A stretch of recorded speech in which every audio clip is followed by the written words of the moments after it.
کہ کیا کہنے اس کریم بادشاہ کے جو اپنے ہی دور میں محمد بھی ہے اور اپنے ہی دور میں علی بھی ہے۔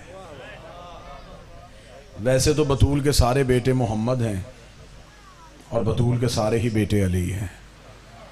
یہ کبھی محمد بن جاتے ہیں، کبھی علی بن جاتے ہیں۔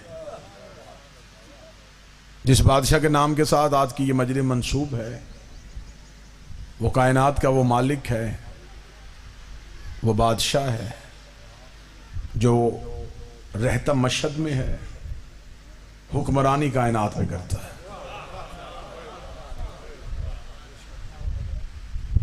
معصوم سے پوچھا گیا تھا کہ مولا آپ میں سے کچھ نام محمد ہیں اور کچھ علی ہیں، یہ وجہ کیا ہے؟ امام نے فرمایا ہمارے نام اس کی صفتوں کا اظہار ہے۔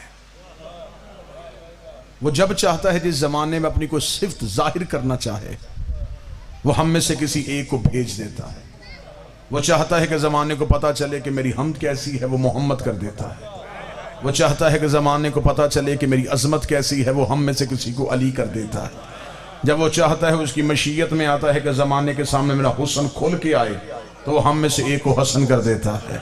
جب اس کے جی میں آ جاتا ہے زمانہ اس کی کریمی کو دیکھا، جی بسم اللہ، وہ اس میں سے پھر ایک حسین کر دیتا ہے۔ جب وہ عبادت کے طریقے سکھانا چاہتا ہے پھر وہ سجاد کر دیتا ہے۔ جب وہ حلم منوانا چاہتا ہے پھر وہ باقر کر دیتا ہے۔ جب صداقت دکھانا چاہتا ہے پھر وہ صادق کر دیتا ہے۔ جب وہ اپنی عطا دکھانا چاہتا ہے پھر ایک کاظم بھیج دیتا ہے۔ جب اپنی رضا زمانے میں اتارنا چاہتا ہے پھر ایک رضا بھیج دیتا ہے۔ جب نکابت کا مالک دکھانا چاہتا ہے پھر نقی بھیجتا ہے۔ جب تقاوت کا مالک دکھانا بھیجتا ہے پھر تقی بھیجتا ہے۔ جب حیبت دکھانی چاہے پھر عسکری بھیجتا ہے۔ امام فرماتے وہ بھی پردے میں چھپا ہوا ہے اور ہم میں بھی ایک پردے میں چھپا ہوا ہے، اس لیے وہ بھی قائم ہے، یہ بھی قائم ہے۔ وہ بھی ہے اور نظر نہیں آتا، یہ بھی ہے اور نظر نہیں آتا۔ بعض بندے اعتراض کرتے ہیں شیعوں کا 12واں ہے تو نظر کیوں نہیں آتا؟ سب سے بڑی اللہ کے ہونے کی دلیل کو مہدی کہتے ہیں۔ تو جو پوری فرمائیں گے صاحبان، سب سے بڑی اللہ کے وجود کی دلیل کو مہدی کہتے ہیں، جس کا خلیفہ بھی تک زمانے کی نظروں میں نہیں آ رہا، چھپا بھی ہے اور کائنات کا نظام بھی چلا رہا۔ میرے سامنے زمیندار طبقہ بیٹھا ہے، میں بات تھوڑی آسان کر دیتا ہوں بابا نالین سے۔ وہ یہاں آ نہیں سکتا تھا، تو جو پوری فرمائیں گے سر، وہ یہاں نہیں آ سکتا تھا، وہ اللہ، وہ یہاں آ جاتا وہ نہ رہتا، ہم وہاں چلے جاتے ہم نہ رہتے۔ اسے ضرورت ہے ہدایت پہنچانے کی، ہمیں ضرورت ہے ہدایت لینے کی۔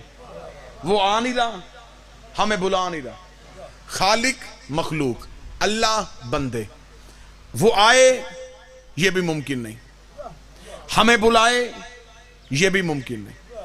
اسے درمیان میں کچھ ہستیاں رکھ دی۔ اب اس سے زیادہ آسان میرے بس میں نہیں، میں کوشش پوری کر رہا ہوں کہ میں آپ کے سماعتوں تک پہنچ سکوں۔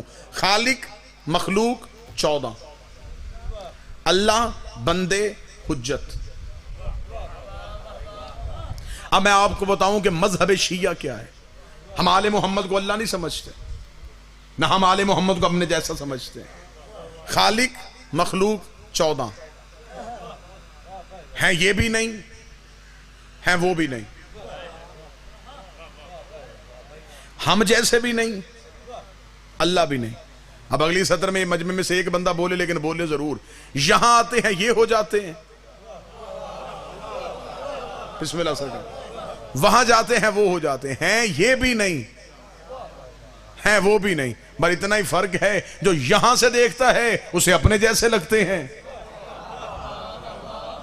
جو وہاں سے دیکھتا ہے اسے اس جیسے لگتے ہیں۔ یہ بندوں تک پہنچنے کا، اللہ پہنچانے کا ذریعہ ہے۔ اس سے بھی زیادہ آسان کروں، اس سے بھی زیادہ آسان کرتے ہیں، یہ وہ آئینے ہیں جن سے اللہ نظر آتا ہے۔ سارے بولنا بھائی، اس سے خوبصورت مثال نہیں، یہ 14 وہ صاف شفاف آئینے ہیں جن سے اللہ نظر آتا ہے۔ اب اجمے سے کوئی بندہ ذہن میں سوچے گا کہ آصف الوی کا ہم نے انتظار کیا لیکن اس نے یہ بات کیا کہہ دی کہ اللہ ان سے نظر آتا ہے، اللہ کو ضرورت کیا کہ شکلوں سے پہچان کروائے؟ اس بندے کے لیے بڑی آسان مثال ہے میرے پاس. جب ہم پہلے دن بچے کو استاد کے سامنے بٹھا کے آتے ہیں، استاد پڑھاتا الف ہے، دکھاتا انار ہے. اب تو میں الف بے پہ آ گیا ہوں، اب تو آپ سمجھے گے نا جی. پڑھایا الف ہے، دکھایا انار ہے. اب استاد سے پوچھو پڑھایا الف ہے، دکھایا انار کیوں ہے؟ وہ کہے گا الف لفظ ہے، انار پہچان ہے. الف لفظ ہے، انار پہچان ہے. مجمع سارا بولے اللہ ذات ہے، 14 پہچان ہے.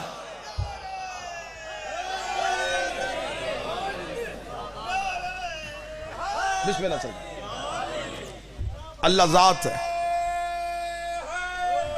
یا 14 پہچان. جس بادشاہ کا آج تذکرہ ہے یہ بادشاہ بھی اس کی توحید کی پہچان ہے. نام نامی اس مالک کا علی ہے، کہلواتا یہ رضا ہے. یہ وہ بادشاہ ہے جس نے دشمن کے دربار میں بیٹھ کے مذہب اہل بیت پہنچایا. میں بچوں کو تاریخی حقائق سے روشناس کرواؤں. ولی عہدی قبول کی ہے امام نے، مامون رشید کی. ہارون کے بیٹے مامون نے جب امام کو مدینے سے بلایا، اور اس کے پیچھے کیا حکمت تھی اس کے لیے ایک پوری مجلس چاہیے. ایک سطر میں سمیٹ دیتا ہوں. ہارون کے 2 بیٹے تھے، ایک کا نام امین تھا، ایک کا نام مامون تھا. امین کی ماں ایک عجم کی کنیز تھی، مامون کی ماں کا تعلق عرب سے تھا. ہارون نے اپنی زندگی میں اپنے دونوں بیٹوں کو اپنی جگیر تقسیم کر دی، اپنی سلطنت تقسیم کر دی. عرب کا مالک مامون کو بنا دیا، عجم کا مالک امین کو بنا دیا. مامون نے امین کو قتل کر دیا. دونوں بھائیوں کی حکومت کے لیے لڑائی ہوئی، اور یہی فرق ہے خلافت اور امامت میں. حکومت میں اور امامت میں یہی فرق ہے. حاکم کے بیٹے لڑ سکتے ہیں، امام کے بیٹے نہیں لڑتے. کسی امام کے جانے کے بعد اس امام کے 18 بھی بیٹے ہوں، انہوں نے آپس میں امامت کے لیے تلوار نہیں نکالی. انہیں پتا ہے کہ امام ووٹوں سے نہیں بنتا، امام اللہ کی مرضی سے بنتا. جسے اللہ امام بنا کے بھیجے وہ ہم میں سے امام ہو. غازی میں ساری صفتیں امام والی تھیں. بعض شیعہ ناقدین یہ اعتراض کرتے ہیں کہ سرکار حضرت عباس سید نہیں، حضرت عباس معصوم نہیں. علی کا یہ بیٹا بھی معصوم ہے. اس کے لیے میں 2-3 یہیں پہ دلیلیں دے دیتا ہوں. حضرت عباس کی عصمت پہ. حضرت عباس کی عصمت کی سب سے بڑی دلیل ہے معصوم کو غسل ہمیشہ معصوم دیتا ہے. جناب حسن علیہ السلام کے غسل میں جناب عباس شریک ہے. یہ اللہ کا بنایا ہوا قانون ہے کہ معصوم کو غیر معصوم غسل ہی نہیں دے سکتا. اس لیے کہ معصوم کے جسم میں کچھ ایسے راز ہوتے ہیں جسے سوائے معصوم کے کوئی نہیں دے. جناب عباس معصوم تھے تو جناب سجاد کے ہونے کے باوجود امام حسن علیہ السلام کے غسل میں شریک تھے. دوسری دلیل سرکار حضرت عباس کے معصوم ہونے کی. دوسری دلیل یہ ہے معصوم کا لباس سوائے معصوم کے کسی کو پورا ہی نہیں آتا.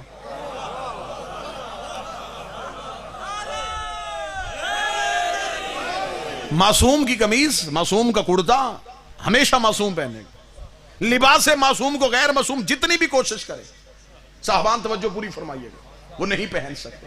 یہی وجہ ہے کہ میرے اہل سنت بھائیوں کی کتاب شواہد التنزیل میں بھی لکھا ہے، ارحج المطالب میں بھی لکھا ہے. کتابیں چاہو میں ممبر پہ اہل سنت بھائیوں کی ڈھیر کرنے کے لیے تیار ہوں. جب رسول دنیا سے چلے گئے، رسول کے جانے کے بعد رسول کے چچا حضرت عباس ابن عبد المطلب، رسول کے وصال کے بعد، رسول کے دنیا چھوڑنے کے بعد، یہ حضرت علی کے گھر ہے. توجہ پوری صاحبہ. رسول کے چچا نے آ کے حضرت علی سے کہا، اے علی تیرے گھر میں نبی کے کچھ تبرکات پڑے ہیں، جو چیزیں رسول استعمال کرتے تھے وہ آپ کے گھر ہیں. مولا امیر المومنین نے فرمایا ہاں چچا وہ میرے گھر ہے. جناب عباس ابن مطلب نے کہا کہ کیونکہ میں گھر کا بڑا ہوں، خاندان کا بزرگ میں ہوں، اس خاندان میں مجھ سے بڑا بزرگ کوئی نہیں، لہٰذا میں چاہتا ہوں یہ چیزیں مجھے دے دی جائیں. اب آپ توجہ فرمائیں گے تو میں یہ جملہ آپ کے سامنے، یہ جتنے بھی تبرکات آپ کے گھر پڑے ہیں یہ تبرکات مجھے دے دیں. مولا علی مسکرائے اور مسکرا کے فرمایا چچا عباس بیٹھیے. جناب عباس ابن عبد المطلب بیٹھے. مولا علی کمرے کے اندر گئے، تبرکات والا صندوق لائے، لا کے رکھا جہاں پہ جناب عباس ابن عبد المطلب بیٹھے تھے. مولا علی نے ان کے امامہ اتارا، رسول کا امامہ ان کے سر پہ رکھا، رسول کی عبا ان کے کاندھے پہ ڈالی، رسول کی چادر ان کے دوش پہ دی، رسول کی نالین ان کے سامنے رکھی، رسول کا عصا ان کے ہاتھ میں دیا، دے کے مولا علی کی آواز ہے چچا عباس اٹھئے، اٹھ کے کھڑے ہوں۔ کتابیں کہتی ہیں کہ حضرت عباس نے ضعیفی میں جوانی کا زور لگایا لیکن اپنی جگہ سے ایک انچ بھی نہ ہل سکے۔ دیکھتے علی کیا رکھ دیا تو نے میرے اوپر، یہ وزن مجھ سے اٹھایا کیوں نہیں جا رہا؟ اتنا کہنا سنی کتابوں میں لکھا ہے، علی کی آواز ہے حسن، بچپن کا حسن باہر آیا، علی نے وہی امامہ حسن کے سر پہ رکھا، وہی ابا حسن کو پہنائی، فرمایا حسن ذرا چچا عباس کو چل کے دکھا۔ حسن نے چلنا شروع کیا، آواز آئی حسین ذرا باہر آ، بچپن کا حسین آیا، علی نے وہی امامہ حسین کے سر پہ رکھا، وہی ابا حسین کو پہنائی، حسین نے چلنا شروع کیا، علی نے وہی امامہ اپنے سر پہ رکھا، وہی ابا اپنے کاندھے پہ رکھی۔ جب علی نے چلنا شروع کیا، جناب عباس ابن عبد المطلب اپنی جگہ سے اٹھے، علی کی آواز آئی چچا عباس یہ سامان تو لیتے جائیے۔ فرمایا پریشان میں اس بات پہ نہیں ہوں، یہ وزن میں نے نہیں اٹھایا، تیرے بیٹوں نے کیسے اٹھا لیا؟ پریشان تو میں اس بات پہ ہوں جیسے ابا تجھے پوری آئی ویسے ہی تیرے حسن کو پوری آئی، ویسے ہی تیرے حسین کو پوری آئی۔ فرمایا چچا عباس یاد رکھنا یہ نبوت کا بوجھ ہے، امامت کے علاوہ کوئی اٹھا ہی نہیں سکتا۔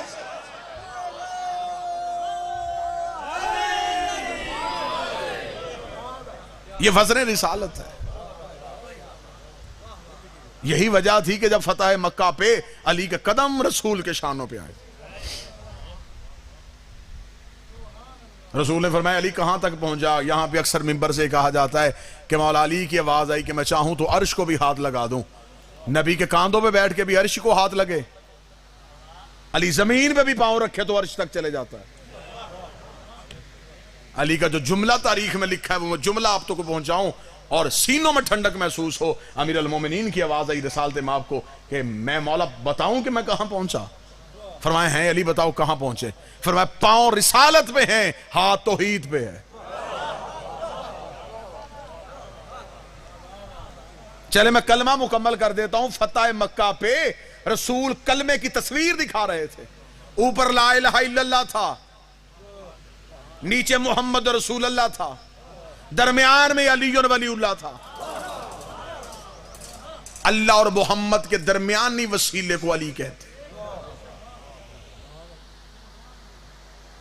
جناب عباس کے سید ہونے کی اور معصوم ہونے کی دلیل، اگلی توجہ آپ میری طرف رکھیں گے سامنے، اگلی دلیل جناب عباس کی یہ ہے کہ علی نے صفین میں اپنا کرتا عباس کو پہنایا۔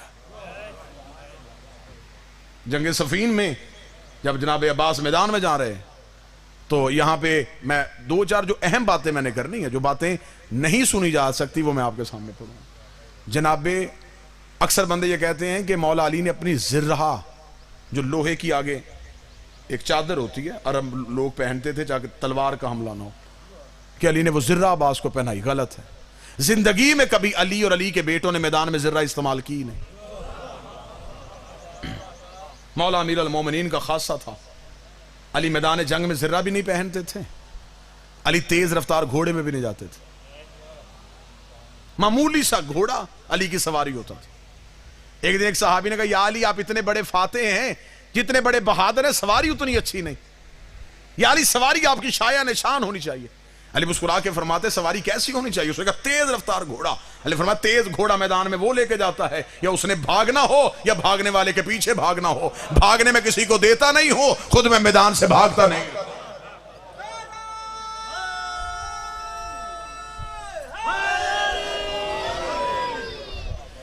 لہٰذا یہ بھی محمد یہ بھی علی جس بادشاہ کا تذکرہ ہے وہ بادشاہ علی ابن موسیٰ الرضا ہے۔ توجہ میری طرف کیجیے، بات ذہن میں ہے۔ مامون امین دو بھائی، مامون عرب سے، امین عجم سے۔ جب بھائی نے بھائی کو قتل کر دیا تو اب مامون یہ چاہتا تھا کہ عرب دنیا میں میری محبت لوگوں کی پیدا ہو۔ اس نے فوراً مدینے سے جناب امام رضا کو بلوایا کہ میں امام کو اپنا ولی عہد بناؤں گا تاکہ لوگ کہیں گے کہ مامون نے باپ کی طرح آل محمد پہ ظلم نہیں کیا، اس نے تو اولاد رسول کو ان کا حق دے دیا۔ جب اس نے مدینے سے امام کو بلوایا گا، لمبی کہانی ہے، امام کا رستہ نیشا پور سے آنا، تھوڑے دن پہلے بابا جنالین بھائی وہاں سے ساری زیارات کر کے واپس پلٹے ہیں، مالک آپ سب کو بھی وہاں لے کے جائے۔ جب امام نیشا پور کے رستے سے واپس آئے وہ تمام واقعات کو چھوڑتے ہوئے جب امام پہنچے مامون کے دربار میں، امام نے کہا کیا کرنا چاہتا ہے تو مجھے؟ اس نے کہا میں آپ کو ولی عہدی دینا چاہتا ہوں، خلافت دینا چاہتا ہوں۔ امام مسکرا اور امام کا طریق ساتھ جملہ سنیے گا. جو نوجوان بیٹھیں گے طریق ساتھ جملہ سنیے گا. امام نے مسکرا کے فرمایا کہ مامون تو مجھے بتا, جو خلافت تم مجھے دے رہا ہے, یہ خلافت کیا تجھے اللہ نے دی ہے؟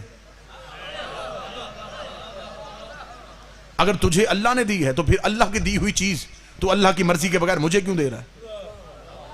اور اگر یہ خلافت تجھے اللہ نے نہیں دی اور تو خود دے رہا ہے تو پھر میں وہ چیز لوں ہی کیوں جو اللہ نے دی ہی نہیں ہے؟ اس نے کہا نہیں مولا, میں چاہتا ہوں کہ آپ دربار میں بیٹھیں, لوگوں کو مذہب مچائیں. امام نے فرمایا پھر ہماری شرط ہے, حکومت کے معاملات میں ہم نہیں بولیں گے, مذہب کے معاملات میں تم نہیں بولو گے. میں کوشش کر رہا ہوں کہ میں گفتگو کا مرکز امام رضا رکھوں, میں بچوں تک ہسٹری پہنچاؤں اس بادشاہ کی. امام نے فرمایا حکومت جانے تم جانو, حکومت کے معاملات میں ہم نہیں بولیں گے, مذہب کے معاملے میں تم نہیں بولو گے. ہم لوگوں کو بتائیں گے اصل شریعت کسے کہتے ہیں. اس نے کہا ٹھیک ہے مولا. امام نے فرمایا ہماری بیعت کروائی جائے. انتہائی مشکل چیپٹر تاریخ کا میں آپ کے سامنے آسان طریقے سے پڑھنے لگا. امام نے فرمایا ہماری بیعت کروائی جائے. اس نے کہا اے فرزند رسول میری بیعت ہو چکی ہے اور میں آپ کا اعلان فرما رہا ہوں. امام نے فرمایا تجھے کس نے کہا ہے کہ تیری بیعت قرآن کے مطابق ہے؟ اگر تو نے مجھے ولی عہدی کی دینی ہے تو ہم اپنی بیعت کروائیں گے. امام تخت پہ بیٹھ گئے, اس نے اعلان کروا دیا کہ آؤ رسول کے بیٹے کی بیعت کرو. لوگ آنے شروع ہوئے. امام نے اپنا ہاتھ یوں بلند کر لیا. مامون نے کہا کہ اے فرزند رسول, اے علی رضا, آپ بیعت نہیں کروانا چاہتے؟ فرمایا کروانا چاہتا ہوں. تو پھر آپ نے اپنا ہاتھ بلند کیوں کیا؟ ایسے کریں. امام نے فرمایا یہ بیعت کا طریقہ رسول کا نہیں. معصوم کسی کے آگے ہاتھ نہیں پھیلاتا. اگر بیعت کا طریقہ, موضوع پسند ہے سرکار یا نہیں پسند؟ مولا نے فرمایا اگر بیعت کا طریقہ یہ ہوگا تو اس کا مطلب جو بیعت کرے گا وہ ہاتھ اوپر رکھے گا, اور معصوم کے ہاتھ کے اوپر اگر کوئی ہاتھ آ جائے تو یہ قرآن کی نفی ہے. کیونکہ اللہ کہتا ہے ید اللہ فوق ایدیہم, ان کے ہاتھوں پہ تیرا ہاتھ نہیں, ان کے ہاتھوں پہ اللہ کا ہاتھ ہے. اس نے کہا پھر بیعت کیسے ہوگی؟ امام نے فرمایا یہ بیعت کرنے کا طریقہ سقیفے سے شروع ہوا تھا. سب سے پہلی اسلام کی غلط بیعت سقیفے میں ہوئی تھی, ہاتھ پھیلا کے. آج بھی ہمارے ہاں جسے جمہوریت کہا جاتا ہے یہ سقیفے کی قسم ہے. آج بھی آپ کے دروازے پہ جو ووٹ مانگنے آتا ہے وہ ایسے آتا ہے. اور آج بھی ہمارے گھروں کی چھت پہ جو علم لگا ہے اس پہ پنجہ ایسے ہے. اس لیے ہم اپنے گھر بے عباس کا علم لگا کے دنیا کو بتاتے ہیں ہم نے بیعت سقیفے سے نہیں کی, ہم نے بیعت غدیر سے کی ہوئی ہے.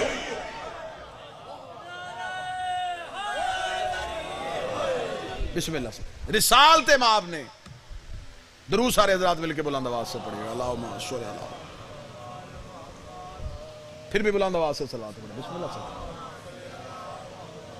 سیدزادہ عالم دین تشریف لے آئے, میرا مالک رزق علم میں اضافہ فرمائے.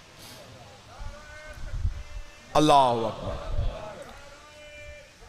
یا رسول اللہ, یا علی مشکل مکوشا. تو جو پوری صاحبان سے موضوع پسند ہے یا نہیں ہے؟ امام نے فرمایا ہم بیعت ایسے نہیں, ایسے حکمرانوں کا طریقہ ہے بیعت کروانے کا, ہمارے ہاں بیعت ایسے نہیں ہوتی. ہمارے ہاں بیعت کا طریقہ یہ ہے. اگلی بات پڑھے لکھے احباب کے لیے بڑی لطف لینے والی ہے. امام نے یوں بیعت کروانی شروع کی, لوگ آنے شروع ہو گئے. اب رسول نے جو بیعت کا طریقہ مسلمانوں کو بتایا تھا وہ یہ دیا تھا کہ جو بھی بیعت کرنے آئے گا معصوم کے ہاتھ پہ, وہ چھوٹی انگلی سے بیعت شروع کرے گا, انگوٹھے پہ ختم کرے گا. کیونکہ بیعت میں 5 چیزیں دی جاتی ہیں, 5 چیزیں لی جاتی ہیں. جان, رزق, عزت, مال, اولاد. یہ معصوم کے ذمہ. معصوم سے بدلے میں بخشش, جنت, برزخ, قبر, امال, یہ سب معصوم سے ذمہ داری لی جاتی ہے. اب امام نے بیعت کروانی شروع کی اور اب جو آ رہا ہے وہ ہاتھ پہ ہاتھ رکھ رہا ہے. امام مسکراتے جا رہے ہیں. شام کے وقت ایک عبرانی نوجوان آیا.